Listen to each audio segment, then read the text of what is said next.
Hello बच्चों, आज हम लोग स्टार्ट कर रहे हैं इलेक्ट्रोलाइटिक सेल के बारे में। लास्ट टॉपिक में जैसे हमने देखा था गैल्वेनिक सेल के बारे में कि गैल्वेनिक सेल ऐसी सेल होती है जिसके अंदर हम इलेक्ट्रिसिटी प्रोड्यूस करते हैं एक स्पॉन्टेनियस रिएक्शन से। जस्ट उसके अपोजिट होती है इलेक्ट्रोलाइटिक सेल। तो सबसे पहली डेफिनेशन मैंने यही लिखी है कि the cell in which electricity is used to carry out a non-spontaneous chemical reaction is known as electrolytic cell। जिसमें किसी नॉन स्पॉन्टेनियस रिएक्शन को कराने के लिए हम अगर इलेक्ट्रिसिटी यूज करते हैं या इलेक्ट्रिकल एनर्जी देते हैं तो ऐसी सेल को हम क्या बोल देते हैं? इलेक्ट्रोलाइटिक सेल बोल देते हैं। Now the second definition is in which electrical energy is converted into chemical energy. ये सबसे सिंपलेस्ट डेफिनेशन है कि जिसके अंदर हम इलेक्ट्रिकल एनर्जी को केमिकल एनर्जी में कन्वर्ट कर लेते हैं या कोई केमिकल रिएक्शन को करवाने के यूज में ले लेते हैं तो वही सेल क्या कहलाएगी? इलेक्ट्रोलाइटिक सेल कहलाएगी। और सबसे last definition in which electrolysis process is occurred under the influence of electricity और under the influence of electrical energy. कि इलेक्ट्रिकल एनर्जी या इलेक्ट्रिसिटी की प्रेजेंस में अगर इलेक्ट्रोलिसिस प्रोसेस होती है तो ऐसी सेल को भी हम क्या बोल देंगे? इलेक्ट्रोलाइटिक सेल बोल देंगे। तो अब जो नेक्स्ट डेफिनेशन है हमारी वो नेक्स्ट डेफिनेशन है रिलेटेड टू इलेक्ट्रोलिसिस। तो देखिए नेक्स्ट डेफिनेशन है इलेक्ट्रोलिसिस प्रोसेस। सो इलेक्ट्रोलिसिस प्रोसेस को हम उसके नाम से डिफाइन करेंगे सबसे फर्स्ट कि इलेक्ट्रोलिसिस जो है वो दो वर्ड से मिलके बना है, इलेक्ट्रो एंड लिसिस। अब इलेक्ट्रो जो है वो यहाँ पर रिप्रेजेंट करता है इलेक्ट्रिसिटी को या इलेक्ट्रिकल एनर्जी को, वाइल जो लिसिस वर्ड है वो रिप्रेजेंट करता है स्प्लिटिंग को या ब्रेकडाउन को या फिर डिकम्पोजिशन या डिसोसिएशन को। तो हम कोई सा भी वर्ड यूज कर सकते हैं, ब्रेकडाउन, स्प्लिटिंग या डिसोसिएशन। तो डेफिनेशन यहीं से क्लियर हो रही है कि अगर किसी केमिकल कंपाउंड का ब्रेकडाउन या स्प्लिटिंग इलेक्ट्रिसिटी की प्रेजेंस में होती है या इलेक्ट्रिसिटी के इन्फ्लुएंस के कारण होती है तो ऐसी प्रोसेस को हम क्या बोल देंगे? इलेक्ट्रोलिसिस प्रोसेस बोल देंगे। So the process in which any chemical compound undergoes dissociation in the presence of electricity और electrical energy is known as electrolysis process. और इलेक्ट्रोलिसिस प्रोसेस को हम इलेक्ट्रोलिटिक प्रोसेस भी बोलते हैं। कई बार दोनों जगह पर वर्ड चेंज कर दिए जाते हैं, इलेक्ट्रोलिसिस को इलेक्ट्रोलिटिक लिखते हैं या इलेक्ट्रोलिटिक को इलेक्ट्रोलिसिस लिखते हैं, तो दोनों वर्ड सेम ही है।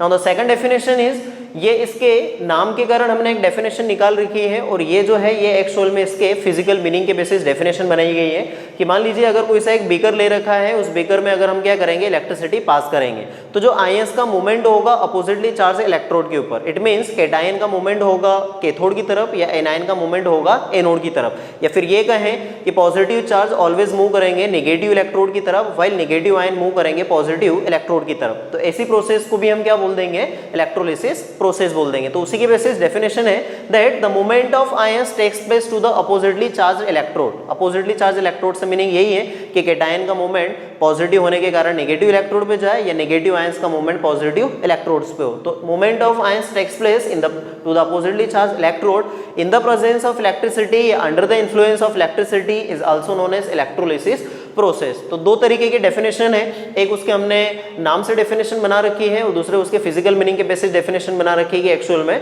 होता क्या है। तो ये दो तरीके के डेफिनेशन हो गए इलेक्ट्रोलिसिस के लिए। तो देखिए अब इलेक्ट्रोलिसिस के हम टाइप्स स्टार्ट कर रहे हैं, टाइप्स ऑफ इलेक्ट्रोलिसिस। बेसिकली ऐसे कोई टाइप नहीं है, ये मैंने खुद इनको क्लासिफाई कर रखा है 4 टाइप्स में। तो सबसे फर्स्ट हम इलेक्ट्रोलिसिस का टाइप पढ़ेंगे that the electrolysis of molten electrolyte with platinum electrode. मतलब इलेक्ट्रोड जो है वो प्लैटिनम के लेना है, बट हम किसका इलेक्ट्रोलिसिस करवाएंगे? अभी मोल्टन इलेक्ट्रोलाइट का। चाहे कोई सा भी इलेक्ट्रोलाइट हो, एसिड हो, बेस हो या सॉल्ट हो, अगर हमें कोई सा भी केमिकल कंपाउंड ले लेंगे बट उसको कौन सी स्टेट में लेना है? मोल्टन। मोल्टन से मतलब है उसको मेल्ट करना है, उसके अंदर वाटर हम नहीं ऐड करेंगे या कोई सा अदर सॉल्वेंट नहीं ऐड करना है, बिकॉज ये एक नेसेसरी कंडीशन होती है इलेक्ट्रोलाइट्स के लिए कि जब तक हम उनको एक्वस स्टेट में या मोल्टन स्टेट में नहीं लाते हैं वो इलेक्ट्रिसिटी कंडक्ट नहीं कर पाते हैं। तो इलेक्ट्रिसिटी के कंडक्शन के लिए इनको हमें क्या करना पड़ेगा? मोल्टन स्टेट में लाना पड़ेगा। देन इसके बाद जो नेक्स्ट केस होगा उसमें हम क्या ले लेंगे? एक्वस ले लेंगे और दोनों में हम कंपेयर करेंगे कि इस केस में हमें जो प्रोडक्ट ऑफ इलेक्ट्रोलिसिस है वो क्या मिलेगा और इसके नेक्स्ट वाले पार्ट में इलेक्ट्रोलिसिस का प्रोडक्ट क्या मिलेगा। तो स्टार्ट करते हैं। नाउ देखें, इसमें हम एक बीकर लेंगे, इस बीकर के अंदर कोई सा भी इलेक्ट्रोलाइट फिल कर लेंगे। लाइक मैंने अभी NaCl का एग्जांपल ले रखा है, मोल्टन NaCl। इसके बजाय हम KCl भी ले सकते थे, KNO3 भी ले सकते थे। कोई सा भी एक इलेक्ट्रोलाइट फिल कर लेंगे और क्या कर देंगे? 2 प्लेटिनम के आइडेंटिकल इलेक्ट्रोड्स डीप करेंगे। अब जैसे ही 2 आइडेंटिकल से मीनिंग है इनकी लेंथ सेम लेंगे, दोनों इलेक्ट्रोड्स की, दोनों का एरिया ऑफ क्रॉस सेक्शन भी सेम लेंगे। तो जैसे अगर हम इन दोनों को एक बैटरी से कनेक्ट कर देंगे, ये जो वायर है ये वायर एक्चुअल में रिप्रेजेंट करता है बैटरी को, ये हवा में नहीं है। चाहे तो हम इन दोनों को ऐसे कनेक्ट करके यहाँ पर एक बैटरी का सिंबल भी बना सकते हैं। तो ये बैटरी से आपस में कनेक्टेड है। अब जैसे ही अगर हम इसमें इलेक्ट्रिसिटी पास करेंगे या बैटरी से कनेक्शन देंगे तो एक्चुअल में बैटरी में दो टर्मिनल होते हैं, पॉजिटिव एंड नेगेटिव। तो बैटरी का अगर हम यहाँ पर पॉजिटिव टर्मिनल लगा देंगे तो पॉजिटिव चार्ज आएगा, यहाँ पर नेगेटिव लगा देंगे तो नेगेटिव आएगा। सपोज कीजिए अगर हमने बैटरी को इन्वर्ट कर दिया है, अगर बैटरी को निकाल के अपोजिट कनेक्शन कर दिया है तो उस साइड नेगेटिव चार्ज आ जाएगा, इस साइड पॉजिटिव आ जाएगा। फिर से हमने बैटरी का कनेक्शन चेंज कर दिया है तो अगेन चार्ज की वैल्यू क्या हो जाएगी, चेंज हो जाएगी। बैटरी को निकाल के बाहर रख दीजिए तो इस पे जो चार्ज दोनों पे डेवलप हुए हैं ये चार्ज भी क्या हो जाएंगे, जीरो हो जाएंगे। तो कहने का मतलब ये जो चार्ज आए हैं पॉजिटिव नेगेटिव, ये किस रीजन से आए हैं, बैटरी के कनेक्शन के कारण। जबकि गैल्वेनिक सेल में इसके जस्ट अपोजिट होता है। गैल्वेनिक में उन दोनों हाफ बीकर्स में उन दोनों इलेक्ट्रोड्स के अपने खुद के ऑक्सीडेशन या रिडक्शन पोटेंशियल के कारण वो क्या कर लेते हैं, चार्ज एक्वायर करते हैं। तो वहाँ पर नेचुरली चार्ज आते हैं और यहाँ पर हमने बैटरी के कनेक्शन के कारण दो चार्ज डेवलप कराए। नाउ जैसे ही अगर हम इसमें इलेक्ट्रिसिटी पास करेंगे, तो देखिए हम लेके क्या चले थे, NaCl सॉलिड स्टेट में लेके चले थे S4 सॉलिड। तो NaCl सॉलिड होगा, बट जैसे ही अगर हम उसको मेल्ट करेंगे हीट देने के कारण तो फाइनली ये किस में कन्वर्ट हो जाएगा, Na positive liquid plus Cl negative liquid. यहाँ पर एक्वस नहीं लिखना है बिकॉज हमने वाटर अभी ऐड नहीं किया है। अब Na पॉजिटिव जो है उसको बोला जाता है केटायन, वाइल Cl नेगेटिव को बोला जाता है एनायन। तो इस बीकर के अंदर हमने लिया था मोल्टन NaCl, बट अब वो NaCl के फॉर्म में नहीं होगा। जितने भी होंगे ये सब किस फॉर्म में कन्वर्ट हो जाएंगे, Na positive and Cl negative के फॉर्म में कन्वर्ट हो जाएंगे। अब Na के ऊपर एक्चुअल में चार्ज होता है पॉजिटिव, तो ये कौन से इलेक्ट्रोड की तरफ जाएगा, नेगेटिव की तरफ जाएगा। वाइल Cl के ऊपर होता है नेगेटिव, देयरफॉर ये कौन से इलेक्ट्रोड की तरफ अट्रैक्ट होगा, पॉजिटिव इलेक्ट्रोड की तरफ अट्रैक्ट हो जाएगा। तो इन अपोजिट चार्ज की तरफ इन आयंस का मूवमेंट होना इलेक्ट्रिसिटी के प्रेजेंस में ही क्या कहलाता है, इलेक्ट्रोलिसिस कहलाता है। तो सेकंड डेफिनेशन यही है that the movement of charge particle to the oppositely charge electrode in the presence of electricity is known as electrolysis process. Now इस केटायन का जिस इलेक्ट्रोड की तरफ मूवमेंट होता है वहीं से हम उसका नाम दे देते हैं कैथोड। तो केटायन जो है उसी से वर्ड आया है कैथोड, और एनायन से क्या वर्ड आ गया फाइनली यहाँ पर एनोड। तो केटायन पे होता पॉजिटिव है, देयरफॉर वो जाएगा कौन से इलेक्ट्रोड के ऊपर, नेगेटिव के ऊपर। इसलिए जो भी नेगेटिव चार्ज इलेक्ट्रोड था उसका नाम हमने क्या रख दिया यहाँ पर, कैथोड। और एनायन पे चार्ज होता नेगेटिव है बट जाएगा किस पे, वो पॉजिटिव पे। देयरफॉर ये जिस इलेक्ट्रोड पे जा रहा था पॉजिटिव चार्ज वाले पे, उसका नाम क्या दे दें यहाँ पर, एनोड। तो ये जो कैथोड और एनोड है ये केटायन और एनायन के मूवमेंट के कारण आए हैं कि केटायन पे होता पॉजिटिव है जाएगा नेगेटिव पे, एनायन पे होता नेगेटिव है जाएगा पॉजिटिव पे। अब जैसे ही इन दोनों आयंस का मूवमेंट होगा या फिर ये दोनों एक्यूमुलेट होंगे इन दोनों इलेक्ट्रोड्स की सरफेस के ऊपर, तो फाइनली इलेक्ट्रोड की सरफेस पे जाने पर ये क्या करेंगे, रिएक्शंस में पार्टिसिपेट करेंगे। अब रिएक्शन अगर हम कैथोड पे देखें तो फाइनली लिखा है रिएक्शन एट कैथोड, और कैथोड पे रिएक्शन ऑलवेज कौन सी होती है, रिडक्शन रिएक्शन। चाहे कोई सी भी सेल हो, गैल्वेनिक हो, इलेक्ट्रोलाइटिक सेल हो, ऑलवेज कैथोड के ऊपर कौन सी रिएक्शन होगी, रिडक्शन रिएक्शन। अब केटायंस को हम एक इलेक्ट्रॉन गेन करवा देंगे और फाइनली इसका रिडक्शन करवा देंगे सोडियम मेटल के अंदर। तो फाइनली हम लिख दिया है कि सोडियम मेटल क्या हो जाएगी, धीरे धीरे डिपॉजिट होना स्टार्ट हो जाएगी इस इलेक्ट्रोड के ऊपर। देयरफॉर ये थोड़ी देर के बाद ठीक दिखना स्टार्ट हो जाएगा। और इसी के opposite reaction at anode, anode पे ऑलवेज कौन सी रिएक्शन होती है, ऑक्सीडेशन रिएक्शन होती है, और ऑक्सीडेशन का मतलब होता है लॉस ऑफ इलेक्ट्रॉन। तो इस क्लोरीन अगर हम एनायन को एक इलेक्ट्रॉन लॉस करवा देंगे तो ये कन्वर्ट हो जाएगा क्लोरीन के गैसीय एटम में, और ऐसे दो क्लोरीन के गैसीय एटम आपस में कंबाइन होकर फाइनली वो क्या बना लेंगे, क्लोरीन गैस बना लेंगे। तो क्लोरीन गैस यहाँ से क्या हो जाएगी, इवॉल्व हो जाएगी। तो इस साइड हमने लिख दिया है कि रिएक्शन एट एनोड पे क्या हो रहा है, क्लोरीन गैस फाइनली यहाँ पे इवॉल्व हो रही है। नाउ जैसे हमने गैल्वेनिक में एक कॉन्सेप्ट सीखा था लोन का, कि वहां पर एक वर्ड से हम पूरी गैल्वेनिक सेल कंस्ट्रक्ट कर सकते थे। सिमिलरली एक वर्ड फिर से मैंने यहाँ पे बना दिया है, इसको बोला जाता है लोप। तो इलेक्ट्रोलाइटिक सेल में या इलेक्ट्रोलिसिस प्रोसेस में हमें कौन सा वर्ड ध्यान रखना है, लोप वर्ड ध्यान रखना है। तो लोप का मतलब है L for left, O for oxidation, A for anode, और P का मतलब क्या होता है यहाँ पर, पॉजिटिव चार्ज। तो देखिए लिखा है मैंने कि यहाँ पर ये लेफ्ट इलेक्ट्रोड है और ये क्या हो गया, राइट इलेक्ट्रोड हो गया। तो लेफ्ट और राइट में अल्फाबेटिकली पहले आता है लेफ्ट, देयरफॉर ये लिख दिया, देन राइट लिख दिया। देन इस साइड ऑक्सीडेशन होगा ऑलवेज, इस साइड क्या होगा, रिडक्शन होगा। इसको हम एज ए एनोड के फॉर्म में ले रहे हैं, इसको किस फॉर्म में ले रहे हैं, कैथोड के फॉर्म में ले रहे हैं। जो अल्फाबेटिकल वाला टर्म है वो कहाँ पर एप्लीकेबल नहीं होता है, पॉजिटिव नेगेटिव के केस में, बिकॉज अल्फाबेट के लिए पहले आता है नेगेटिव, बट फिर भी हम यहाँ पर अपोजिटली क्या लिख रहे हैं, पॉजिटिव लिख रहे हैं। तो ये इसी में बस चेंज आएगा लास्ट लेटर में कि लोन की जगह यहाँ पर क्या हो जाएगा, लोप हो जाएगा। तो ये ध्यान रखने के लिए है कि इलेक्ट्रोलाइटिक सेल में अगर हमें कंफर्म करना हो कि कहाँ हमें नेगेटिव चार्ज लेना पड़ेगा, किसको एनोड देंगे किसको कैथोड देंगे, तो कंफ्यूजन ना हो इसके लिए हम ये वर्ड याद करते चलेंगे, लोप। L for left, O for oxidation, A for anode and P for positive charge।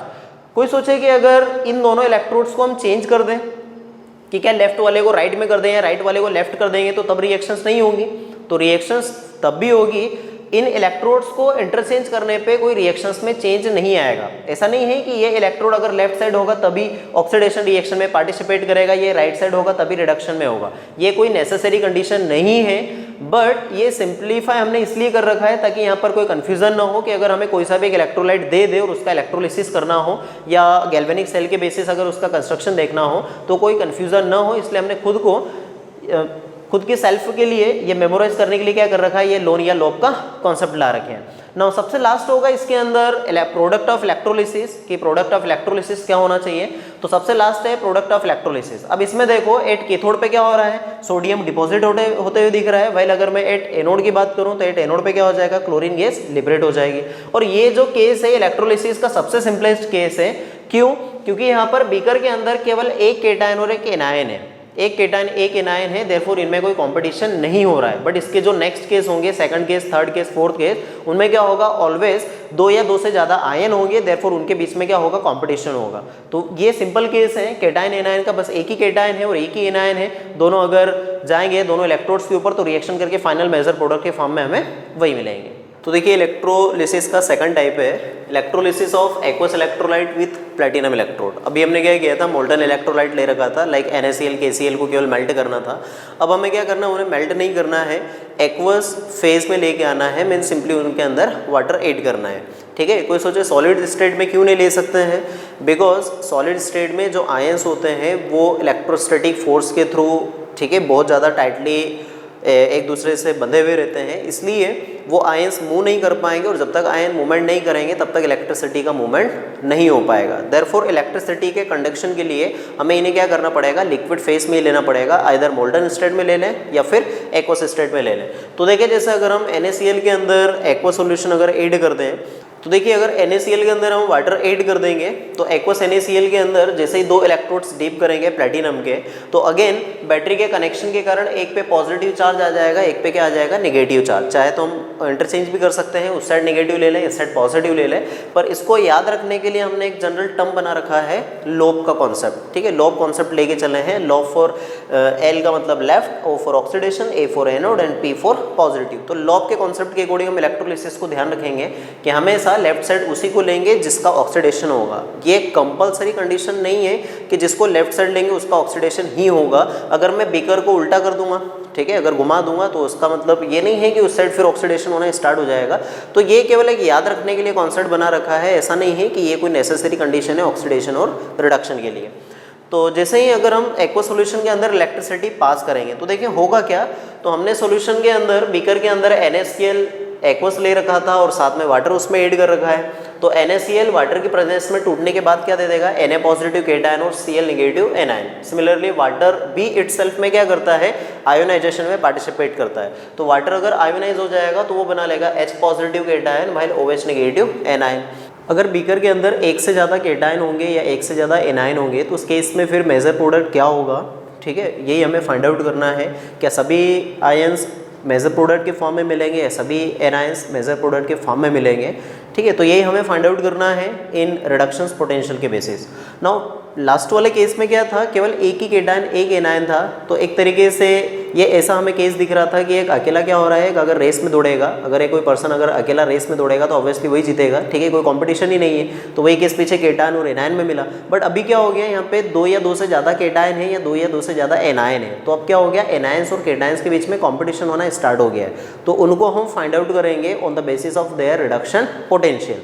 Now first देखें, reaction at cathode always reduction reaction होती है और रिडक्शन का मतलब क्या होता है, गेन ऑफ इलेक्ट्रॉन।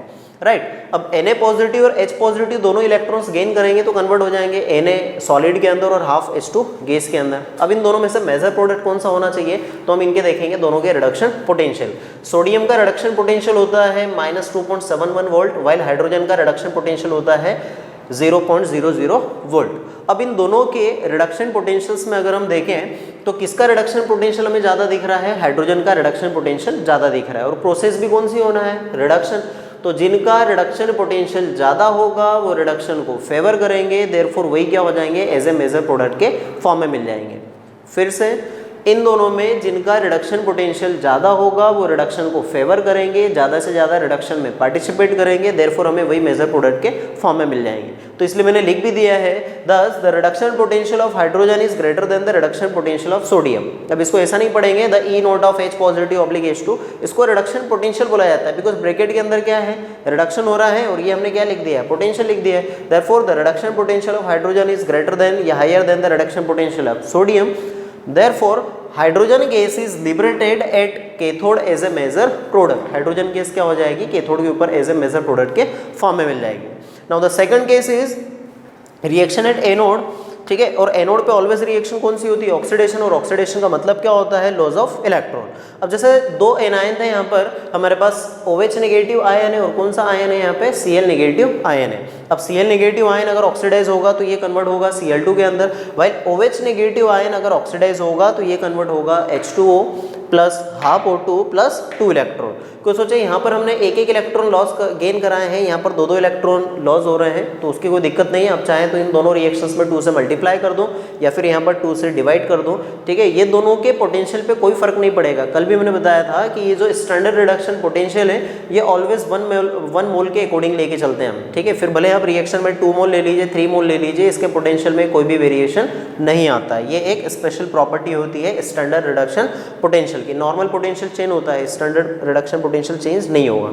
तो क्लोरीन का हमने रिडक्शन पोटेंशियल लिखा, जबकि प्रोसेस कौन सी हो रही है, ऑक्सीडेशन। ये प्रोसेस में लॉस ऑफ इलेक्ट्रॉन हो रहा है, प्रोसेस ऑक्सीडेशन है, बट फिर भी हम कौन सा पोटेंशियल इनके कंपैरिजन के लिए लेंगे, रिडक्शन पोटेंशियल लेंगे। तो क्लोरीन का रिडक्शन पोटेंशियल होता है plus 1.36 volt, while OH negative process भी सिमिलर क्या हो रही है, ऑक्सीडेशन में पार्टिसिपेट कर रही है, बट इसके लिए हमें कौन सा पोटेंशियल लेना है, रिडक्शन पोटेंशियल लेना है। और पोटेंशियल लिखने का तरीका है, केवल हमें इलेक्ट्रॉन छोड़ना है, बाकी जितने भी रिएक्टेंट और प्रोडक्ट होंगे उन सबको क्या करना है, इंक्लूड करना है। जैसे यहाँ देखें, यहाँ पर प्रोडक्ट क्या बन रहा था, H2 और O2, हमें अपोजिट लिखना है, रिडक्शन लिखना है। देयरफॉर यहाँ पे मैंने लिखा ब्रैकेट के अंदर H2O, O2, देन ऑब्लिक लगा के क्या लिख दिया यहाँ पे, रिएक्टेंट लिख दिया है OH नेगेटिव। और इनमें हमें स्टैचोमेट्रिक कोफिशिएंट्स को मेंशन नहीं करना है कि हाफ O2 लिखा है तो वहाँ हाफ लिखें, या 2 OH नेगेटिव है तो 2 लिखना है, ये नहीं लिखना है, ये अंडरस्टूड होता है। तो यहाँ पर रिडक्शन पोटेंशियल OH नेगेटिव का कितना आ गया, 0.40 वोल्ट। अब इन दोनों में प्रोसेस कौन सी होना है, oxidation,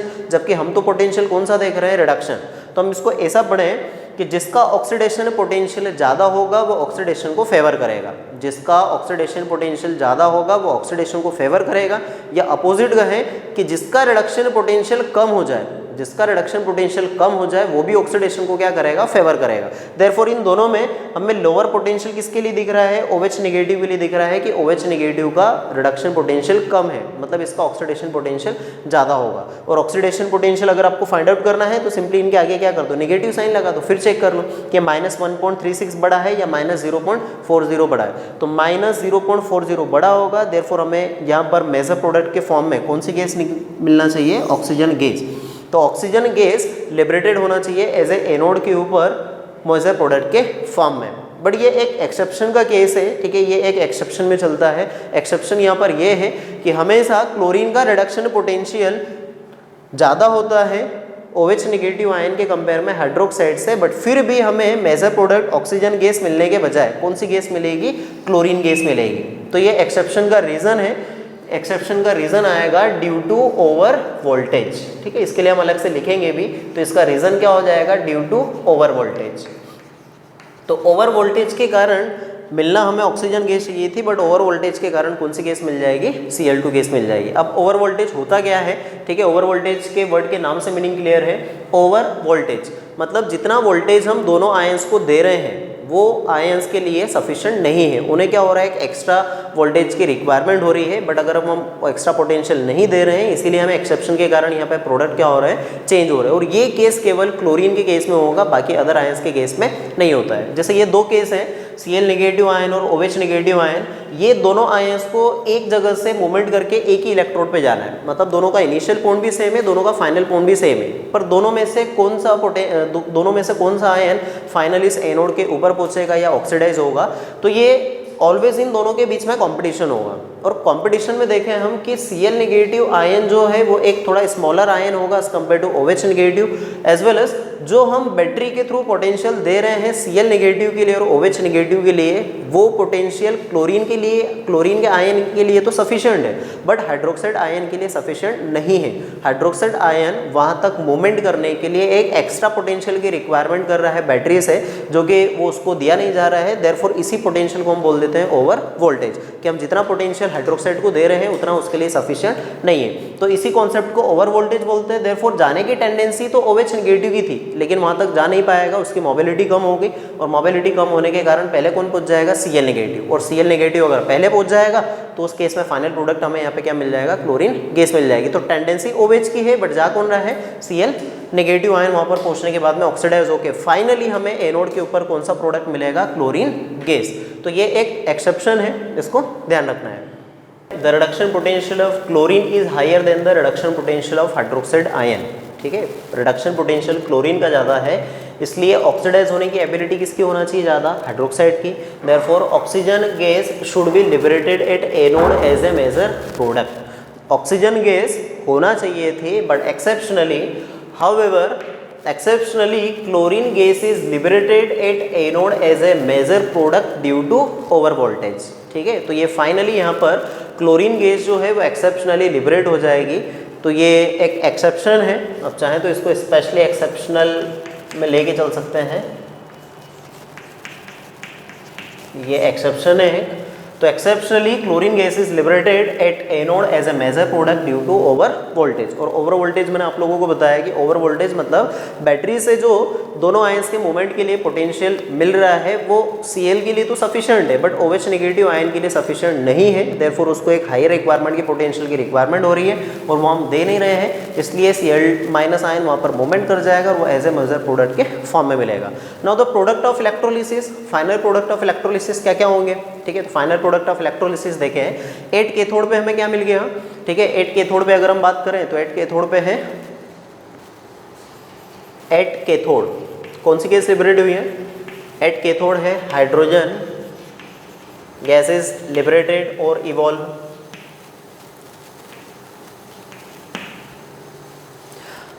hydrogen gas is evolve. पहले एट एनोड पे कौन सी गैस लिबरेट हुई है, Cl2 गैसेस इवॉल्व और लिबरेटेड। तो फिर जो बाकी दो आयन बचे हैं वहाँ पर कौन से आयन, Na पॉजिटिव और OH नेगेटिव आयन बचे हैं। तो इन दोनों आयन्स का क्या होगा, तो ये दोनों आयन क्या होंगे, सॉल्यूशन के अंदर सस्पेंडेड होंगे। जैसे अगर हम इनके लिए लिखें तो इन द सॉल्यूशन लिखा जाए, इन सॉल्यूशन फेज क्या रह जाएगा यहाँ पर, Na पॉजिटिव आयन सॉल्यूशन में सस्पेंडेड है and OH negative ion solution में सस्पेंडेड है। और ये दोनों आयंस के प्रेजेंट होने के कारण बेसिकली जो सॉल्यूशन है वो सॉल्यूशन कैसा कहलाएगा, अल्कली सॉल्यूशन कहलाएगा। ठीक है, इसको हम अल्कलाइन सॉल्यूशन कहेंगे। तो इसी के बेसिस हम क्या कर देते हैं, बिकॉज यहाँ पर हमें इस पूरी मेथड के अंदर इलेक्ट्रोलिसिस ऑफ एक्वस NaCl के कारण हमें 3 मेजर प्रोडक्ट्स मिलते हैं। एक हाइड्रोजन गैस लिबरेट होती है, क्लोरीन गैस लिबरेट होती है और यहाँ से फाइनली हमें क्या बन जाता है, बीकर के अंदर NaOH मिल जाता है, जिसको हम, ठीक है, NaOH को हम अल्कली सॉल्यूशन भी बोलते हैं। तो NaOH एक इंपॉर्टेंट सॉल्यूशन मिलता है और क्लोरीन गैस। देयरफॉर इस प्रोसेस जो है, इस पूरी प्रोसेस को हम क्या बोलते हैं, एक स्पेशल नाम दे देते हैं, क्लोर alkali process. This process is also known as chlor-alkali process, where chlor stands for the chlorine while alkali stands for the water soluble base NaOH। ठीक है, तो ये दोनों एक इंपॉर्टेंट कंपाउंड है। क्लोर क्लोरीन को रिप्रेजेंट कर रहा है, alkali water soluble base NaOH को रिप्रेजेंट कर रहा है। देयरफॉर इस प्रोसेस का नाम हमने ओवरऑल रख दिया क्लोर अल्कली प्रोसेस। ठीक है, हम ये 10th में भी पढ़ते थे, बट इस प्रोसेस को ऐसे नहीं पढ़ाया जाता था। इस मेथड को हम क्या करते थे, डायरेक्ट कैसे समझाते थे कि रिएक्शन एट कैथोड करवा देते थे सोडियम की, सोडियम डिपॉजिट हो जाता था।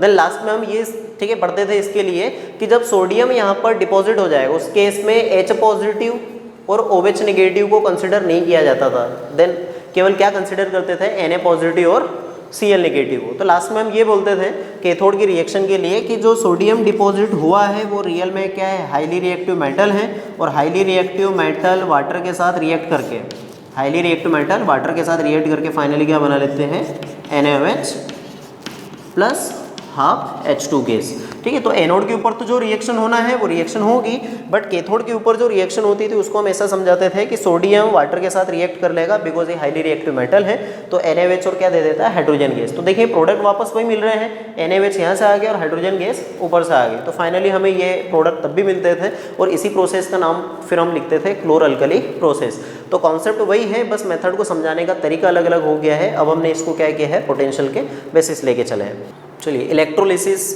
का थर्ड पार्ट देखें हम।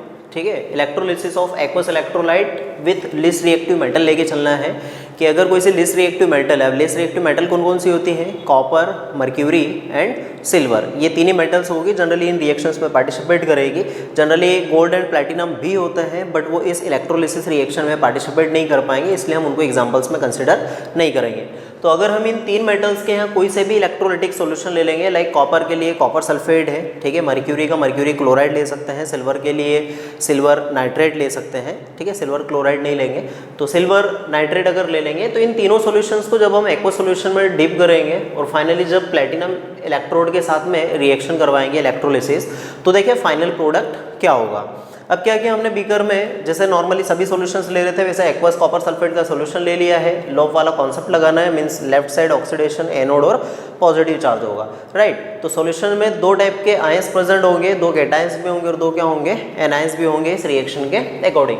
कि कॉपर सल्फेट को जब हम सॉल्यूशन में डिप करेंगे तो वो copper ion plus sulphate ion में कन्वर्ट हो जाएगा, और वाटर आयन को अगर हम वाटर आयन के सेल्फ आयनाइजेशन की बात करें तो ये H पॉजिटिव और OH नेगेटिव में कन्वर्ट हो जाएगा ना। इस कॉन्सेप्ट के अकॉर्डिंग हमारे पास दो टाइप के कैटायंस हैं और दो टाइप के एनायंस भी हैं, ठीक है। फिर इन्हीं के अगर हम रिएक्शंस देखें तो जब ये दो कैटायन होंगे तो ये दोनों कैटायंस क्या करेंगे, इस कैथोड पे जाने के लिए कॉम्पीट करेंगे। दोनों कैटायंस का क्या होगा, कॉम्पिटिशन होगा इस कैथोड पे जाने के लिए। तो किस कैटायन का इजीली रिडक्शन होना चाहिए, तो हमें कहाँ से पता चलेगा, इनके रिडक्शन पोटेंशियल से।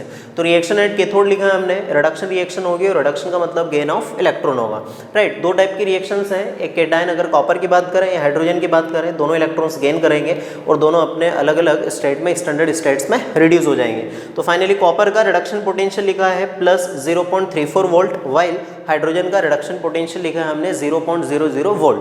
अब प्रोसेस कौन सी हो रही है, रिडक्शन। तो इन दोनों में से जिनका रिडक्शन पोटेंशियल ज़्यादा होगा ऑब्वियसली वो इजीली क्या हो जाएगा, रिड्यूस हो जाएगा, और जो इजीली रिडक्शन में पार्टिसिपेट कर लेगा वही हमें यहाँ पे क्या हो जाएगा, मेजर प्रोडक्ट के फॉर्म में मिल जाएगा। देयरफॉर मैंने यहाँ लिखा है कि कॉपर का रिडक्शन पोटेंशियल जो है वो हाइड्रोजन के रिडक्शन पोटेंशियल से ज़्यादा है। The reduction potential of copper is higher than the reduction potential of hydrogen, therefore copper is deposited at cathode as a major product. तो फाइनली जो कॉपर है इसका डिपोजिशन हो जाएगा कैथोड के ऊपर एज ए मेजर प्रोडक्ट के form में, बिकॉज ये दो टाइप के आयंस हैं। और यही केस अगर हम NaCl के केस में ले रहे थे तो NaCl में सोडियम के कंपेयर में हाइड्रोजन का रिडक्शन पोटेंशियल क्या था, ज़्यादा था। देयरफॉर वहाँ पर कैथोड के ऊपर कौन सी गैस रिलीज हो रही थी, हाइड्रोजन गैस लिबरेट हो रही थी एज ए मेजर प्रोडक्ट के फॉर्म में। तो अभी ये जो कैथोड है इस कैथोड के ऊपर हमें मेजर प्रोडक्ट के फॉर्म में जो कॉपर है वो कॉपर क्या होगा, डिपॉजिटेड होते हुए मिलेगा। तो इस साइड लिख देंगे हम कॉपर इज डिपॉजिटेड। देयरफॉर ये जो इलेक्ट्रोड है ये थोड़ी देर के बाद क्या हो जाएगा, थिक होना स्टार्ट हो जाएगा बिकॉज इस पे कॉपर डिपॉजिट हो रहा है। Now the second part, reaction at anode देखें कि एनोड के ऊपर अगर इन दोनों आयंस के बीच में कॉम्पिटिशन होगा तो किस आयन का इजीली ऑक्सीडेशन होगा और कौन एज ए मेजर प्रोडक्ट के फॉर्म में बनेगा। तो देखिए रिएक्शन एट एनोड क्या होगी, एनोड के ऊपर ऑलवेज ऑक्सीडेशन रिएक्शन होती है और ऑक्सीडेशन का मतलब होता है लॉस ऑफ इलेक्ट्रॉन, ठीक है। तो दो टाइप के एनायंस थे हमारे पास, OH नेगेटिव आयन और sulphate ion. OH negative ion, sulphate ion दोनों अगर इलेक्ट्रॉन्स लॉस करेंगे तो अपने, ठीक है, दोनों अलग अलग टाइप के रिएक्शंस में पार्टिसिपेट करेंगे। एक कन्वर्ट हो रहा है H2O plus half O2 plus 2 electron, while sulphate ion convert हो रहा है H2OH 2 नेगेटिव प्लस 2 इलेक्ट्रॉन के अंदर, ठीक है ना। इन दोनों के लिए अगर हमें रिडक्शन पोटेंशियल लिखना हो, रिएक्शन भले ही ऑक्सीडेशन हो रही है बट इन दोनों के लिए हम क्या करेंगे, इनका रिडक्शन पोटेंशियल लिखेंगे। So reduction potential of OH negative कैसे लिखेंगे, तो सबसे पहले इसमें प्रोसेस को क्या करेंगे, अपोजिट देखेंगे। ये H2O और O2 को पहले लिखा जाएगा, देन क्या करेंगे हम रिएक्टेंट लिखेंगे।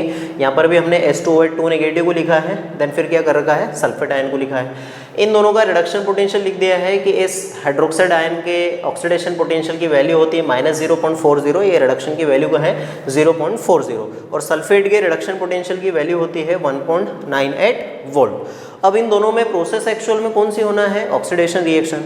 तो हम ये कहें कि जिसका ऑक्सीडेशन पोटेंशियल ज़्यादा हो, जिसका ऑक्सीडेशन पोटेंशियल ज़्यादा हो वो इजीली ऑक्सीडाइज होगा, या उल्टा कहें कि जिसका रिडक्शन पोटेंशियल कम हो, जिसका रिडक्शन पोटेंशियल कम होगा वो भी इजीली क्या हो जाएगा, ऑक्सीडाइज हो जाएगा। देयरफॉर इन दोनों रिएक्शंस के ठीक है डाटा से हमें ये देखने को मिल रहा है कि जो हाइड्रोक्साइड आयन है इसका रिडक्शन पोटेंशियल कम होता है सल्फेट के कंपेयर में। Therefore the oxygen gases evolve at anode as a major product. जो ऑक्सीजन गैस होगी वो क्या हो जाएगी, मेजर प्रोडक्ट के फॉर्म में इवॉल्व होगी फाइनली एट एनोड के ऊपर।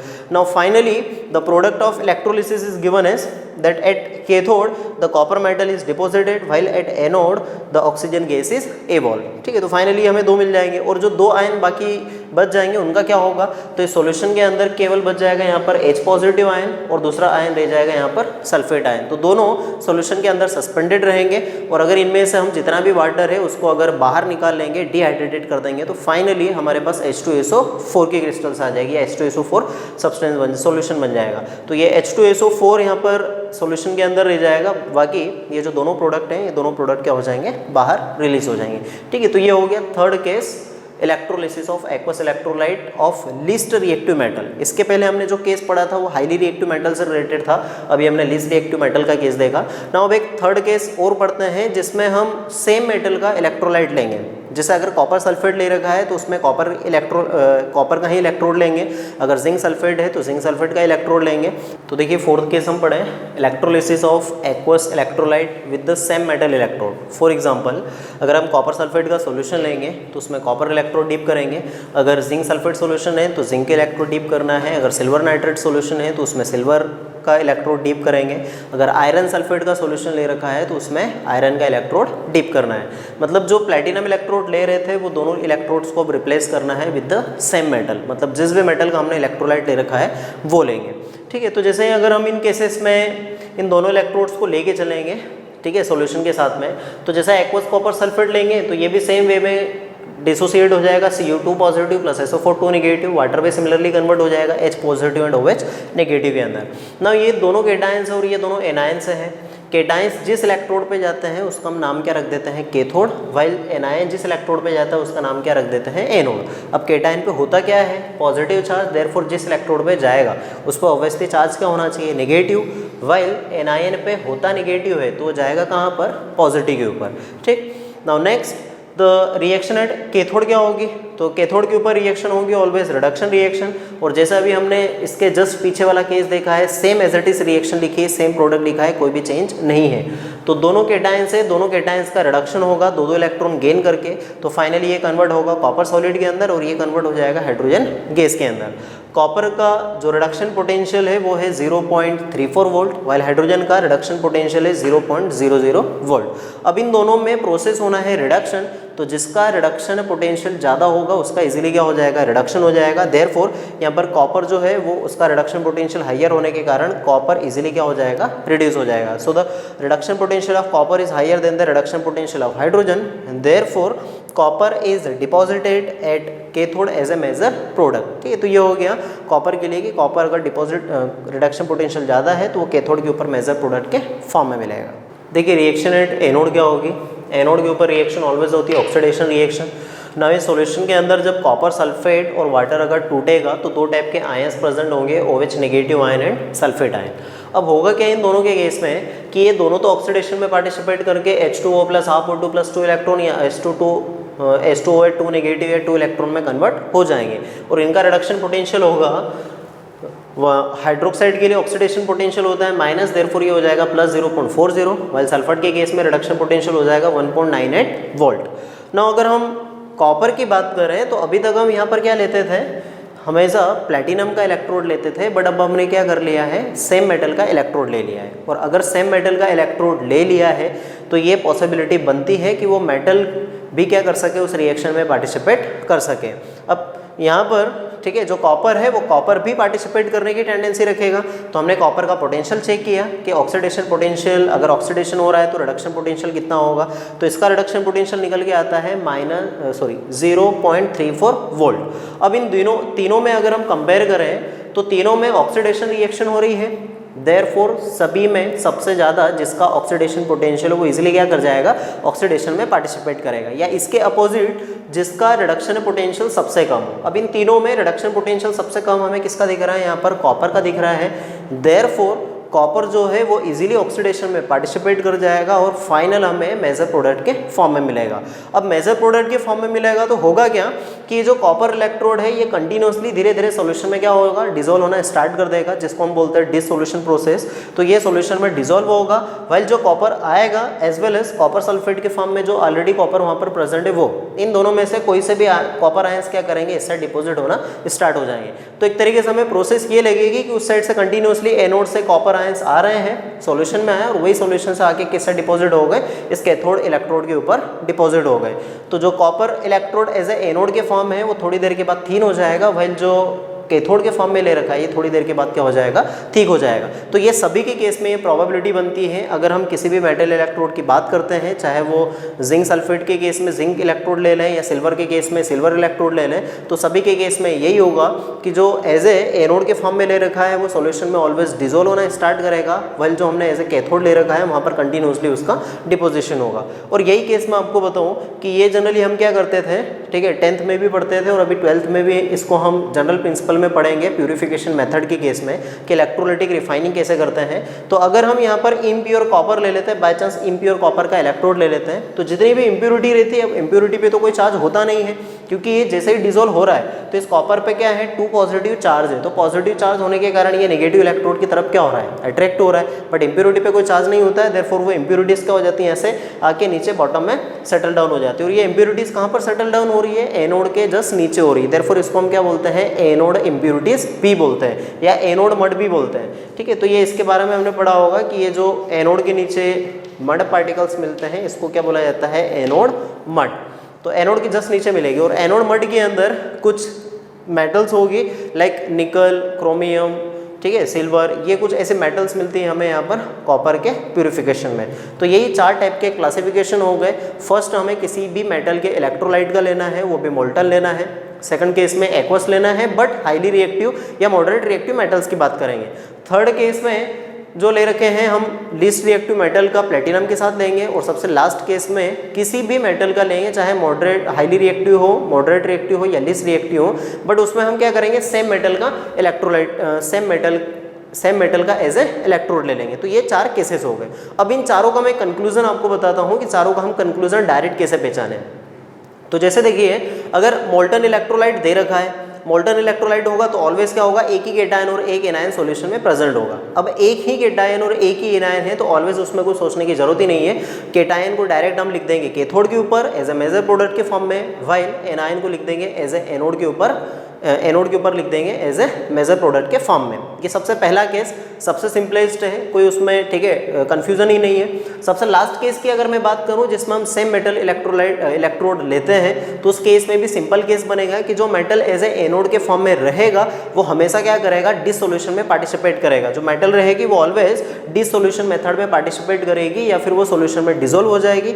वाइल जो हम कैथोड के ऊपर लेंगे वो कैथोड पे ऑलवेज क्या होगा, डिपोजिशन होगा। तो ये जो सबसे लास्ट वाला केस है इसमें भी सेम फिनोमिना रहेगा प्रोडक्ट ऑफ इलेक्ट्रोलिसिस के लिए, that at anode metal undergo dissolution while at cathode metal undergo deposition. ठीक है, ये सबसे लास्ट वाला केस भी एज इट इज है। नाउ अगर मैं सेकंड और थर्ड केस की बात करता हूं तो सेकंड केस में हमने ले रखा है हाईली रिएक्टिव मेटल या मॉडरेट रिएक्टिव मेटल्स। अब उसको हम समझने के लिए क्या करते हैं, इलेक्ट्रोकेमिकल सीरीज पे जाते हैं। इलेक्ट्रोकेमिकल सीरीज पे पूरे जितने भी एक टेबल बना रखी है, एक्चुअल में एक सीरीज है पूरी जिसमें हमें रिडक्शन पोटेंशियल की वैल्यूज गिवन है। तो उसमें अगर हम देखें तो हाइड्रोजन जो है वो हाइड्रोजन के जितने भी ऊपर मेटल्स आती है, हाइड्रोजन के ऊपर रिएक्टिविटी सीरीज में जितने भी मेटल्स आती है लाइक कॉपर है, सिल्वर है, ठीक है, गोल्ड है या मर्क्यूरी है, ये जितनी भी मेटल्स है अगर हम इनको हाइड्रोजन के साथ कॉम्पीट करेंगे, अगर इनको हाइड्रोजन के साथ कॉम्पीट करते हैं तो हाइड्रोजन हमेशा ठीक है वहाँ पर एज ए मेजर प्रोडक्ट के फॉर्म में नहीं होता है, बट ये जितनी भी लीस्ट रिएक्टिव मेटल्स होती है ये क्या कर जाती है, हाइड्रोजन को कॉम्पीट कर जाती है। बिकॉज इन मेटल्स का रिडक्शन पोटेंशियल ज़्यादा होता है, तो ये मेजर प्रोडक्ट के फॉर्म में मिलेगी। बट अगर मैं हाईली रिएक्टिव मेटल या मॉडरेट रिएक्टिव मेटल्स की बात करूँगा तो उस केस में क्या होगा, उनका रिडक्शन पोटेंशियल हमेशा उनका रिडक्शन पोटेंशियल हमेशा कम होता है, किसके कंपेयर में, हाइड्रोजन के कंपेयर में। देयरफॉर वो जितने भी मेटल्स होगी उनका रिडक्शन पॉसिबल नहीं हो पाएगा और वहाँ पर हाइड्रोजन कॉम्पीट कर जाएगा और फाइनली एज ए कैथोड के ऊपर क्या हो जाएगा, मेजर प्रोडक्ट के फॉर्म में मिलेगा। तो हाइड्रोजन की ऊपर वाली मेटल्स मतलब metals as a major product के फॉर्म में है, ऊपर से मतलब है इलेक्ट्रोकेमिकल सीरीज में जिनका रिडक्शन पोटेंशियल 0.00 वोल्ट से ज़्यादा हो, पॉजिटिव, और जिनका भी रिडक्शन पोटेंशियल अगर 0.00 से कम होगा तो ऑलवेज क्या होगी, हाइड्रोजन मेटल होगी एज ए मेजर प्रोडक्ट के फॉर्म में। ना अगर मैं एनायंस की बात करूँ तो एनायन में Cl नेगेटिव आयन है, OH नेगेटिव आयन है, सल्फेट आयन है, ठीक है। तो इन सभी आयंस के केस में ऑलवेज सबसे पहले नंबर पे कौन जाएगा, क्लोरीन आयन जाएगा ड्यू टू ओवर वोल्टेज, वहाँ हमें पोटेंशियल देखना ही नहीं है, ऑलवेज Cl नेगेटिव कॉम्पीट कर जाएगा और वो एज ए मेजर प्रोडक्ट के फॉर्म में मिलेगा। नाउ सेकंड अगर हम लेके चले हाइड्रोक्साइड और सल्फेट आयन में, तो हाइड्रोक्साइड आयन मिलेगा बिकॉज उसका रिडक्शन पोटेंशियल क्या होता है, कम होता है as compare to sulphate ion, और सबसे लास्ट में बच जाएगा सल्फेट आयन, ठीक है। तो ये कुछ इलेक्ट्रोलाइट्स थे जिनके लिए हमने इन जनरल कंक्लूजन भी निकाला कि अगर हमें कोई सा इलेक्ट्रोलाइट दिया रहे तो उसका हम इलेक्ट्रोलिसिस कैसे करेंगे। ना अब इलेक्ट्रोलिसिस से दो रिलेटेड लॉ है, ठीक है, Faraday's first law and Faraday's second law. तो फेराडेज फर्स्ट लॉ और सेकंड लॉ के बारे में हम स्टार्ट करते हैं कि फेराडेज के लॉ क्या हैं। तो देखिए नेक्स्ट टॉपिक है Faraday's law of electrolysis. Electrolysis के प्रोसेस में किसी भी इलेक्ट्रोड के ऊपर कितना डिपोजिशन होगा किसी सब्सटेंस का, उससे रिलेटेड फेराडे ने दो लॉ दिए थे, जिसमें सबसे पहले लॉ का स्टेटमेंट है कि मान लीजिए अगर हम कोई एक इलेक्ट्रोलिटिक सॉल्यूशन लेते हैं, ठीक है, सपोज कीजिए अगर हम एक इलेक्ट्रोलिटिक बीकर लेते हैं, एक बीकर है जिसमें हम इलेक्ट्रोलिसिस प्रोसेस करवा रहे हैं, ये सॉल्यूशन फिल कर लिया, इसमें इलेक्ट्रिसिटी पास कर रहे हैं। अब जब इलेक्ट्रिसिटी पास करेंगे तो इसमें इलेक्ट्रोलिसिस प्रोसेस होगी, तो इन दोनों इलेक्ट्रोड्स पे किसी सब्सटेंस का कितना मास डिपॉजिट होगा, इन दोनों के ऊपर कितना डिपोजिशन होगा, या अगर गैस होगी तो कितनी वो लिबरेट होगी। तो वो जो सब्सटेंस डिपॉजिट होगा अगर हम उसका मास कैलकुलेट करेंगे तो वो उसका मास कितना होना चाहिए, इसी को सबसे पहले ऑब्जर्व किया था फेराडे ने। तो उससे रिलेटेड लॉ है, तो स्टेटमेंट ये लिखा हुआ है, ठीक है, हम इसको सिंपली मैथमेटिकली ऐसे लिख सकते हैं that mass of a substance deposited at an electrode is directly proportional to the total charge passes through that electrolytic solution during the electrolysis process. या ऐसा अपोजिट लिखें, it states that the amount of substance deposited or liberated at any electrode is directly proportional to the amount of charge or electrons passes through that electrolytic solution during electrolysis process is known as Faraday's first law।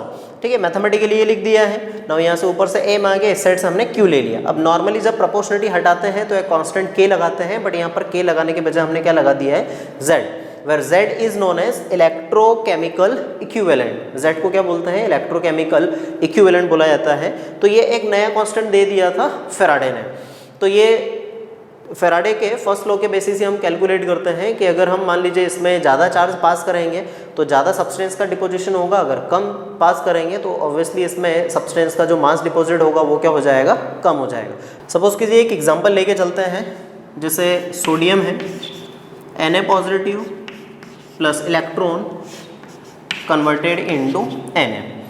अब इस sodium को reduce होने के लिए केवल कितने mole of electron की जरूरत पड़ती है, 1 मोल इलेक्ट्रॉन की जरूरत पड़ती है। अगर हम 1 मोल इलेक्ट्रॉन पास कर देंगे तो यहाँ पे 1 मोल क्या हो जाएगा, सोडियम का डिपोजिशन हो जाएगा। सपोज कीजिए अगर हमने इसमें 2 मोल पास कर दिए, इसी रिएक्शन के अंदर अगर 2 मोल इलेक्ट्रॉन पास कर देंगे तो ऑब्वियसली ये 2 मोल सोडियम के साथ रिएक्ट करके क्या कर देगा, 2 मोल्स ऑफ सोडियम को डिपोजिट कर देगा। सपोज करें अगर हम 3 मोल पास कर दें, 3 मोल इलेक्ट्रॉन अगर पास कर देंगे इस रिएक्शन के अंदर, तो 3 मोल ऑफ इलेक्ट्रॉन्स के लिए कितना डिपोजिशन हो जाएगा, 3 मोल ऑफ सोडियम का डिपोजिशन हो जाएगा।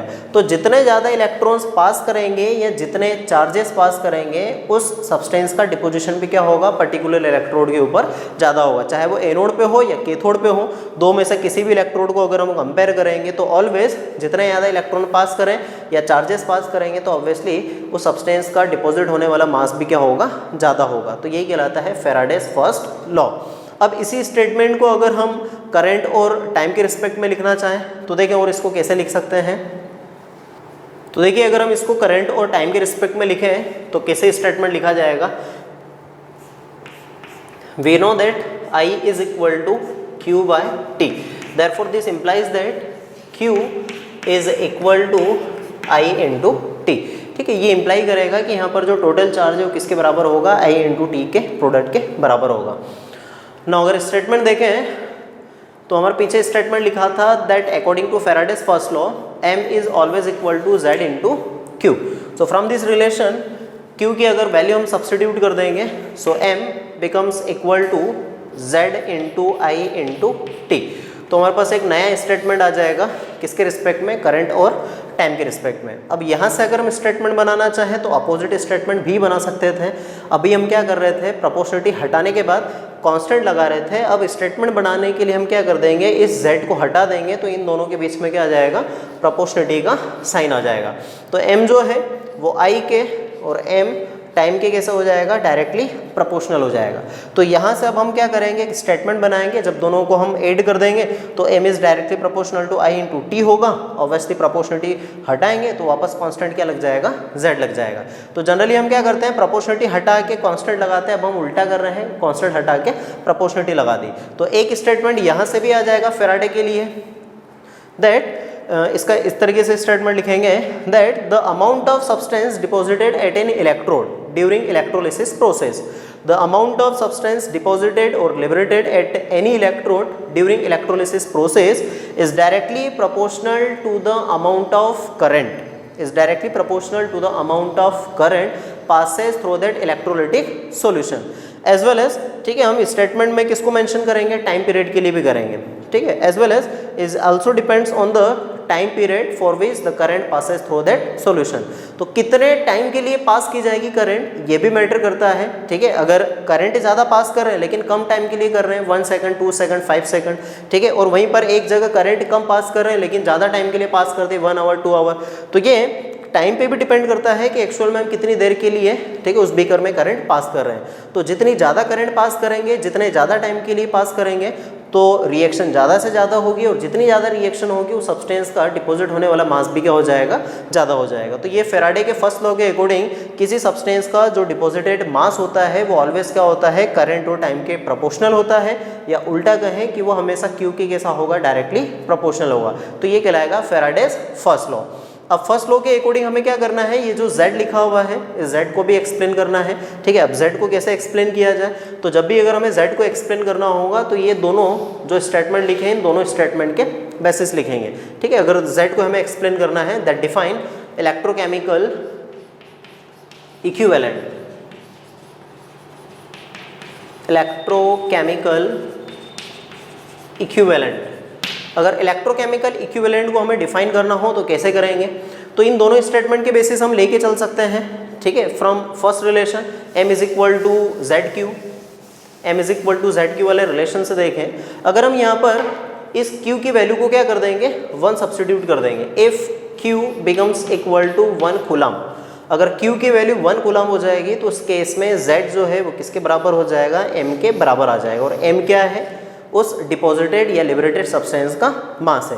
तो इलेक्ट्रोकेमिकल इक्विवेलेंट को कैसे डिफाइन किया जाएगा, इसकी जनरली डेफिनेशन पूछते रहते हैं। ठीक है, फाइनल एग्जाम में, तो कैसे लिखेंगे electrochemical equivalent, that the electrochemical equivalent is always equal to the mass of substance deposited और liberated at that electrode when 1 coulomb of charge is passes through that electrolytic solution during electrolysis process। उस electrolytic solution के अंदर से electrolysis process के duration में अगर हम total 1 coulomb charge पास करेंगे तो उस सब्सटेंस का कितना मास डिपॉजिट होगा, तो जितना डिपॉजिटेड सब्सटेंस का मास होगा वही उस सॉल्यूशन के लिए क्या बन जाएगा, उसका इलेक्ट्रोकेमिकल इक्विवेलेंट बन जाएगा। और हर एक इलेक्ट्रोलिटिक सॉल्यूशन का अलग अलग इलेक्ट्रोकेमिकल इक्विवेलेंट कांस्टेंट होगा। ठीक है, इसकी वैल्यू अलग अलग होगी। फॉर एग्जांपल NaCl के लिए अलग है तो HCl के लिए अलग होगी, NaOH के लिए अलग होगी। डिफरेंट टाइप के सॉल्यूशंस के लिए Z की वैल्यू डिफरेंट होगी। मे बी पॉसिबल सेम हो जाए, वो एक अलग कंडीशन है, बट जनरली Z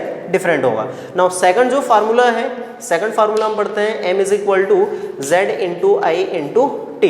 तो यहाँ से देखें जो z है वो z के प्रोडक्ट में क्या आ रहा है, i इंटू टी आ रहा है। देयरफॉर हम i और t की वैल्यू क्या पुट कर देंगे, 1 1 पुट कर देंगे। So if i is equal to 1 ampere and t is equal to 1 second, अगर इन दोनों की वैल्यू 1 1 पुट कर देंगे तो जो m है वो अगेन किसके बराबर हो जाएगा, z के बराबर हो जाएगा। सो स्टेटमेंट हम इस तरीके से बनाएंगे that electrochemical equivalent is also defined as the mass of deposited substance during the electrolytic process when 1 ampere of current is passes through that electrolytic solution for 1 second. 1 second के लिए 1 ampere current अगर हम solution से पास करेंगे तो जो electrode पे deposit होने वाले सब्सटेंस का मास होगा वही उसके लिए क्या कहलाएगा, इलेक्ट्रोकेमिकल इक्विवेलेंट कहलाएगा। तो इलेक्ट्रोकेमिकल इक्विवेलेंट की दो डेफिनेशन बन जाएगी, from m is equal to Z Q as well as from m is equal to Z into I T. दो तरीके के स्टेटमेंट बना सकते हैं हम इलेक्ट्रोकेमिकल इक्विवेलेंट के लिए। तो देखिए हम लोग फेराडे सेकंड लॉ के बारे में बात कर रहे थे। According to first law of Faraday law हमने पढ़ा कि किसी भी सब्सटेंस का जो डिपॉजिटेड मास होता है वो ऑलवेज उसके चार्ज के या फिर करंट और टाइम के क्या होता है, डायरेक्टली प्रोपोर्शनल होता है। नाउ सेकंड लॉ का कहना था कि अगर मान लीजिए हम डिफरेंट टाइप के इलेक्ट्रोलाइटिक सॉल्यूशंस लेंगे और अगर इनमें हम सीरीज़ में कनेक्ट कर देंगे। अब सीरीज़ में कनेक्शन क्यों दिया जा रहा है, बिकॉज जब सीरीज़ में कनेक्ट करेंगे तो ऑलवेज इनमें करंट की वैल्यू क्या होगी, सेम होगी। और जब सेम टाइम के लिए अगर हम सेम करंट पास करेंगे तो क्या डिफरेंट टाइप के इलेक्ट्रोलाइटिक सॉल्यूशंस में भी डिपोजिशन सेम ही होगा। ठीक है, तो इसी से रिलेटेड था फेराडेज सेकंड लॉ। अब सेकंड लॉ के अकॉर्डिंग अगर मैं इनमें रिएक्शंस देखूं तो जब फेराडे ने ऑब्जर्व किया तो ऑब्जर्वेशन ये मिला कि एक्चुअल में डिफरेंट टाइप के इलेक्ट्रोलाइटिक सॉल्यूशंस में क्या होता है, डिफरेंट अमाउंट से डिपोजिशन होता है अलग अलग इलेक्ट्रोड्स के ऊपर, मीन्स सेम डिपोजिशन नहीं होगा। ठीक है, जो पहले हमें लॉ के अकॉर्डिंग मिल रहा था वो सेकंड लॉ में नहीं होगा। बिकॉज अगर हम सोडियम की बात करें तो सोडियम को रिडक्शन के लिए केवल 1 मोल इलेक्ट्रॉन की रिक्वायरमेंट होती है। वेल अगर मैं मैग्नीशियम की बात करूं, सेकंड इलेक्ट्रोलाइटिक सॉल्यूशन है तो इसमें 2 मोल इलेक्ट्रॉन्स की रिक्वायरमेंट होती है।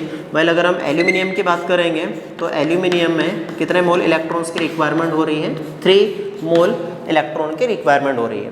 अब यहाँ पर नंबर ऑफ इलेक्ट्रॉन्स क्या हो रहे हैं, जस्ट सोडियम के कंपेयर में 3 टाइम्स लग रहे हैं, जबकि डिपोजिशन तो क्या हो रहा है, सेम हो रहा है। तो हमने क्या कर रखा है, यहाँ पर करंट की वैल्यू सेम रखी है, मतलब इनमें से सभी में से इलेक्ट्रॉन तो क्या होंगे, सेम फ्लो होंगे सेम टाइम के लिए। देयरफॉर इनके सभी के इलेक्ट्रॉन्स को क्या कर दो, इक्वल कर दो। सपोज करो अगर हम यहाँ पर 1 इलेक्ट्रॉन पास करेंगे तो इस पूरी रिएक्शन में क्या करना पड़ेगा, 2 से डिवाइड करना पड़ेगा ना। अब 2 से डिवाइड कर देंगे तो देखें मैग्नीशियम के केवल कितने मोल बन रहे हैं, हाफ मोल। ना एल्यूमिनियम की बात करें तो इसको अगर हम 3 से डिवाइड कर देंगे तो 3 से डिवाइड करने पर ये भी 1 मोल है तो इसका फॉर्मेशन कितना हो जाएगा, 1/3 मोल हो जाएगा। जबकि सोडियम का फॉर्मेशन कितना हो रहा है, 1 मोल पास करने पे 1 मोल ही हो रहा है। तो सोडियम में डिपोजिशन ज़्यादा हो रहा है, मैग्नीशियम में डिपोजिशन कम हो रहा है और सबसे कम डिपोजिशन किस में हो रहा है, एल्यूमिनियम में। बिकॉज एल्यूमिनियम के 1 मोल आयन को रिड्यूस होने के लिए ज़्यादा से ज़्यादा इलेक्ट्रॉन या चार्ज की क्या हो रही है, रिक्वायरमेंट हो रही है। और जिसको जितनी ज़्यादा चार्ज की रिक्वायरमेंट होगी ऑब्वियसली उसका डिपोजिशन क्या होगा, कम होगा। देयरफॉर इसी से रिलेटेड एक फेराडे ने, ठीक है, अब इस टर्म में तो यहाँ पर रिलेशन दे नहीं सकते थे कि सोडियम मैग्नीशियम एल्यूमिनियम है तो इनके चार्जेस से रिलेटेड एक रिलेशन दे।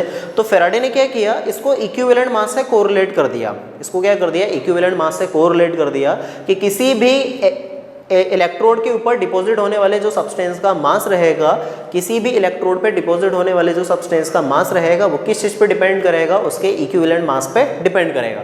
जितना ज़्यादा किसी सब्सटेंस का इक्विवेलेंट मास होगा उस सब्सटेंस का डिपॉजिटेड मास भी क्या रहेगा, ज़्यादा रहेगा। तो जैसे अगर मैं सोडियम की बात करूँ तो सोडियम का इक्विवेलेंट मास कितना होता है, तो इसके हम मोलर मास को अगर डिवाइड कर दें, नॉर्मली इक्विवेलेंट मास का हम फार्मूला पढ़ते हैं molar mass divided by valency या चार्ज ऑन आयन। अब सोडियम की वैलेंसी 1 होती है, मैग्नीशियम की 2 होती है, वाइल एल्यूमिनियम की क्या होती है, 3 होती है। तो उस हिसाब से अगर देखा जाए तो सोडियम का इक्विवेलेंट मास ज़्यादा होगा, मैग्नीशियम का कम होगा और एल्यूमिनियम का मास क्या होगा, सबसे कम होगा। तो सबसे ज़्यादा इक्विवेलेंट मास सोडियम का है, देयरफॉर डिपॉजिटेड मास भी हमें इलेक्ट्रोड के ऊपर किसका मिलेगा, सोडियम का ही मिलेगा। देन फिर मैग्नीशियम का आएगा और सबसे लास्ट में किसका होगा, एल्यूमिनियम का होगा। तो किसी भी सब्सटेंस का जो डिपॉजिटेड मास होगा, किसी भी सब्सटेंस का जो डिपॉजिटेड मास होगा m, वो अब रियल में किसके डायरेक्टली प्रोपोर्शनल होगा, उस एलिमेंट के इक्विवेलेंट मास के डायरेक्टली प्रोपोर्शनल होगा। उसके इक्विवेलेंट मास के डायरेक्टली प्रोपोर्शनल होता है। जितना ज़्यादा उस सब्सटेंस का इक्विवेलेंट मास होगा उस सब्सटेंस का डिपॉजिटेड मास भी क्या होगा, उतना ज़्यादा होगा ना। अगर हम प्रोपोर्शनलिटी हटाना चाहें तो प्रोपोर्शनलिटी जब हटाएंगे तो एक कांस्टेंट k लगा देंगे ना, k इंटू इक्विवेलेंट मास। ठीक है, तो ये मैथमेटिकली एक रिलेशन लिख दिया हमने कि अगर किसी भी सब्सटेंस का डिपॉजिटेड मास देखना हो according to the second law of Faraday तो इसके लिए रिलेशन हो गया that m is equal to k into equivalent mass. अब इसी को अगर हम एक नए रिलेशन में लेना चाहें, सपोज कीजिए हमारे पास, ठीक है, दो अलग अलग कोई से सॉल्यूशंस हैं, दो सॉल्यूशंस का हमें रेशो देखना है कि कौन से बीकर में ज़्यादा डिपोजिशन हो रहा है, कौन से बीकर में डिपोजिशन कम हो रहा है। तो हमें एक रिलेशन फाइंड आउट करना है इसी फार्मूले के basis.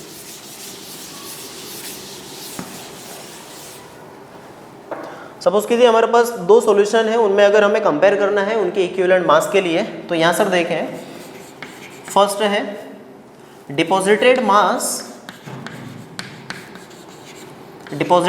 Of A divided by deposited mass of B।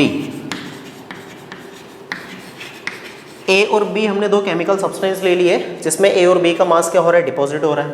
तो इस फार्मूले के अकॉर्डिंग देखें, यहाँ पर K मल्टीप्लाई बाय क्या लिखना पड़ेगा, equivalent mass of A, equivalent mass of A divided by K into equivalent mass of B। तो एक में A का इक्विवेलेंट मास लिख रहे हैं और सेकंड में हम क्या कर रहे हैं, B का इक्विवेलेंट मास लिख रहे हैं। अब K देखिए, K तो कांस्टेंट है, तो K से K क्या हो जाएगा, कैंसिल हो जाएगा। और ऐसा नहीं है कि अलग अलग इलेक्ट्रोलाइटिक सॉल्यूशन के लिए K की वैल्यू डिफरेंट हो, K की वैल्यू क्या रहेगी, सेम रहेगी। तो हमें एक जनरल रिलेशन मिल रहा है यहाँ से। अगर मैं K को यहाँ से हटा भी दूँ, ठीक है, इन दोनों जगह से ऊपर नीचे से अगर हम K को हटा भी दें, तो फाइनल हमारे पास एक रिलेशन आ जाएगा that the deposited mass of A at any electrode divided by deposited mass of B at that electrode is always equal to the ratio of equivalent mass of that substance A divided by the equivalent mass of B। तो A और B जो है उनका equivalent mass का ratio जो उनके deposited मास के ratio के क्या हो जाएगा, इक्वल हो जाएगा। तो इस रिलेशन के बेसिस हमें कभी कभी क्वेश्चन पूछ लेते हैं कि हमें डिपॉजिटेड मास A दे देते हैं, B दे देते हैं और किसी एक का इक्विवेलेंट मास देंगे, या फिर इन दोनों के मास की वैल्यू दे देंगे, किसी एक का रिलेशन दे देंगे, तो हमें ये पूछा जाएगा। तो ये क्वेश्चन के बेसिस हमें न्यूमेरिकल्स पूछे जाते हैं फैराडे के सेकंड लॉ के बेसिस। तो ये एक रिलेशन हो गया इक्विवेलेंट मास का। Now the next topic is Faraday's constant. Faraday constant क्या होता है, कैपिटल F जिसको हम रिप्रेजेंट करते हैं, ठीक है, इसको डिनोट किया जाता है कैपिटल F से। तो फैराडे कांस्टेंट होता क्या है, एक्चुअल में फैराडे ने कोई, ठीक है, बहुत बड़ा डेरिवेशन वगैरह नहीं किया था या कुछ अलग से रिलेशन नहीं दिया था। सिंपली फैराडे ने क्या किया था, एक मोल इलेक्ट्रॉन के ऊपर के चार्ज फाइंड आउट करके बता दिए थे कि वो किसके बराबर होंगे। जैसे अगर हम कैलकुलेट करें, ठीक है, तो कैलकुलेट करेंगे कि 1 मोल इलेक्ट्रॉन्स जो है वो रियल में किसके बराबर होंगे, 6.022 into 10 to the power 23 electrons के बराबर। Now the charge on 1 electron is always equal to the charge on one electron is always equal to the minus 1.6 into 10 to the power minus 19 coulomb. हम चाहें तो यहाँ पर charge के आगे minus लिख सकते हैं इलेक्ट्रॉन को दिखाने के लिए, बट हमें नेगेटिव और पॉजिटिव से मतलब नहीं है, बस केवल चार्ज लिखना है कि उसकी वैल्यू क्या होगी। सो अगर एक इलेक्ट्रॉन पे इतना चार्ज है और एक मोल इलेक्ट्रॉन इतने नंबर ऑफ इलेक्ट्रॉन्स के बराबर होते हैं, तो फाइनली एक मोल इलेक्ट्रॉन्स पे चार्ज क्या होना चाहिए, एक मोल इलेक्ट्रॉन्स पे चार्ज क्या होगा, तो हमने फाइंड आउट किया है चार्ज ऑन 1 मोल इलेक्ट्रॉन्स। अगर एक मोल इलेक्ट्रॉन्स पे चार्ज फाइंड आउट करना हो तो सिंपली हम इन दोनों का क्या कर देंगे, मल्टीप्लाई कर देंगे। 6.022 into 10 to the power 23 multiply by 1.6 into 10 to the power minus 19 coulomb. क्योंकि हम चार्ज फाइंड आउट कर रहे हैं तो फाइनल इसकी यूनिट क्या हो जाएगी, कूलम हो जाएगी।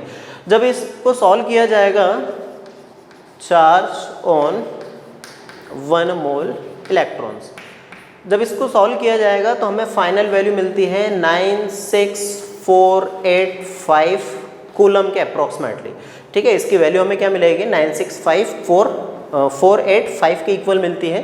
किसी किसी बुक में यहाँ पे 80 भी लिख देते हैं। तो ये जो 96485 कूलम है, ठीक है, इसको हम कैलकुलेशंस को सिंपल करने के लिए क्या कर लेते हैं, इस वैल्यू को अप्रॉक्सीमेटली मान लेते हैं 96500 कूलम के बराबर। और ये जो कूलम की टोटल वैल्यू होती है, इतने जो कूलम चार्ज होते हैं, इतने कूलम चार्ज को ही हम क्या बोल देते हैं, यहाँ पे 1 फैराडे बोल देते हैं। तो अगर 1 फैराडे हमें लिखना हो कि 1 फैराडे किसके बराबर होगा, so 1 Faraday capital F is equal to, real में वो किसके बराबर होता है, चार्ज ऑन 1 मोल इलेक्ट्रॉन्स के बराबर होता है।